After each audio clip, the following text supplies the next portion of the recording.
Hello SPS astrology lovers, this is Shankar Pratap Singh and you are watching SPS astrology. दोस्तों, आज हम बात करते हैं लेट प्रोगेनी के बारे में, यानी जब संतान बहुत देरी से होती है तो उसके पीछे का कौन सा योग हमारे बर्थ चार्ट में बनता है। और बहुत सारे लोगों की ये समस्या है, शादी हो गई है लेकिन बच्चे नहीं हो रहे हैं। हस्बैंड वाइफ को जब देखा जाता है, जब चेकअप करवाया जाता है तो सब कुछ ठीक आता है, उसके बाद भी समझ में नहीं आता कि ये सारी प्रॉब्लम क्यों आ रही है। और कई बार इस चक्कर में क्या है कि हस्बैंड वाइफ के बीच में भी झगड़े शुरू हो जाते हैं। हस्बैंड वाइफ को ब्लेम करता है और वाइफ जो है वो हस्बैंड को ब्लेम करती है। और कई बार इसमें पूरा घर ही इन्वॉल्व हो जाता है, यानी उनके मदर फादर भी इन्वॉल्व हो जाते हैं, दोनों तरफ से दोनों की फैमिली इन्वॉल्व हो जाती है। तो बड़ी परेशानी का सामना कई बार करना पड़ता है। शादी होने के बाद कई बार जब बच्चे लेट होते हैं तो बहुत ज़्यादा परेशानी होती है कई बार।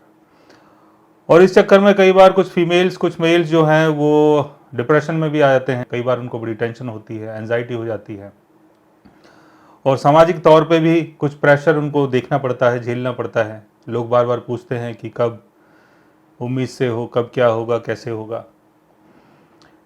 तो इस बारे में चर्चा करते हैं और इसको समझने की कोशिश करते हैं कि हमारे बर्थ चार्ट में ऐसा कौन सा योग होता है जिसके कारण बच्चे जो हैं वो बहुत देरी से होते हैं और कई बार नहीं होते। इसके लिए हमें कुंडली के फिफ्थ हाउस को देखना है, फिफ्थ हाउस के लॉर्ड को देखना है। फिफ्थ हाउस का लॉर्ड अगर अपने रेट्रोगेशन में है, फिफ्थ हाउस का लॉर्ड अगर किसी प्लेनेट के साथ बैठा हुआ है और वो जो दूसरा प्लेनेट है वो अपने रेट्रोगेशन में है, तब आपके साथ ये चीजें हो सकती हैं कि चाइल्ड बर्थ जो है वो थोड़ा सा डिले हो जाए या लेट से हो। फिफ्थ हाउस के लॉर्ड के ऊपर अगर कोई वक्री प्लेनेट का एस्पेक्ट पड़ता है, या फिफ्थ हाउस के ऊपर किसी वक्री प्लेनेट का एस्पेक्ट पड़ता है, या फिफ्थ हाउस में किसी वक्री प्लेनेट की प्लेसमेंट होती है, तब भी आपके साथ ये परेशानी हो सकती है। फिफ्थ हाउस का लॉर्ड अगर राहु के साथ प्लेस्ड हो, केतु के साथ प्लेस्ड हो, शनि के साथ प्लेस्ड हो, तब भी ये परेशानी होती है। फिफ्थ हाउस के लॉर्ड के ऊपर राहु शनि केतु का एस्पेक्ट पड़ जाए, या फिफ्थ हाउस में राहु शनि केतु की प्लेसमेंट हो जाए, या फिफ्थ हाउस के लॉर्ड के ऊपर अगर राहु शनि का एस्पेक्ट पड़ता है आपके बर्थ चार्ट में, तब भी आपके साथ ये सारी परेशानी हो सकती है। सिक्स्थ हाउस, एट्थ हाउस और ट्वेल्थ हाउस के लॉर्ड्स अगर फिफ्थ हाउस के लॉर्ड के साथ बैठ जाते हैं या फिफ्थ हाउस के लॉर्ड्स को देख लेते हैं, यानी जो भी आपके फिफ्थ हाउस का लॉर्ड है अगर उसको देख लेते हैं ये तीनों प्लैनेट्स, तब भी आपके साथ ये परेशानी हो सकती है। यानी छठा घर, आठवां घर और 12वां घर, इन तीनों हाउसेस के लॉर्ड्स।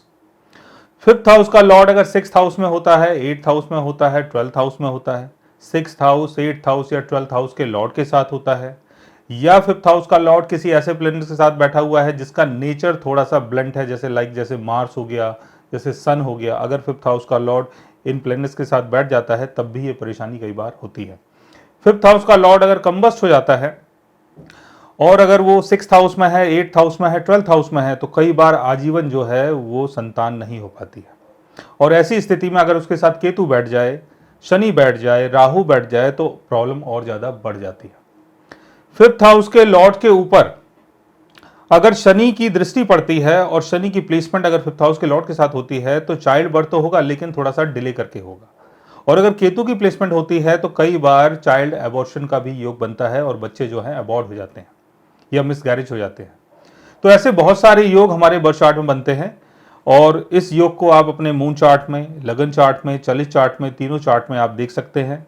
फिफ्थ हाउस का लॉर्ड अगर अच्छी जगह प्लेस्ड है, अपने ओन साइन में है, अपने एक्सल्टेशन में है, राहु शनि केतु से बचा हुआ है, कंबस्ट नहीं है, डेबिलिटेशन में नहीं है, तो संतान के योग बनते हैं। लेकिन फिफ्थ हाउस का लॉर्ड अगर कंबस्ट हो गया है, डेबिलिटेशन में है, sixth house, eighth house, twelfth house में है, या इनके प्लैनेट्स मतलब इनके लॉर्ड्स के साथ अगर ये बैठ जाता है, राहु शनि केतु के साथ अगर इसकी प्लेसमेंट होती है, अपने रेट्रोगेशन में होता है फिफ्थ हाउस का लॉर्ड, तो चाइल्ड बर्थ में कई बार बहुत ज़्यादा डिले होता है, कई बार संतान नहीं होती है।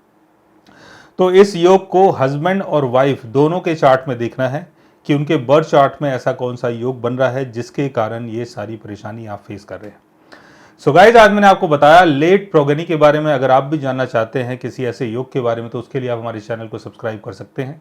और अगर आप हमसे बात करना चाहें, कंसल्ट करना चाहें, पर्सनली हमसे मिलना चाहें, तो आप हमारी वेबसाइट के थ्रू, हमारे ऐप के थ्रू हमसे मिल भी सकते हैं, बात भी कर सकते हैं, और गाइज आप हमसे कंसल्ट भी कर सकते हैं। So guys, take care, love you all and good bye.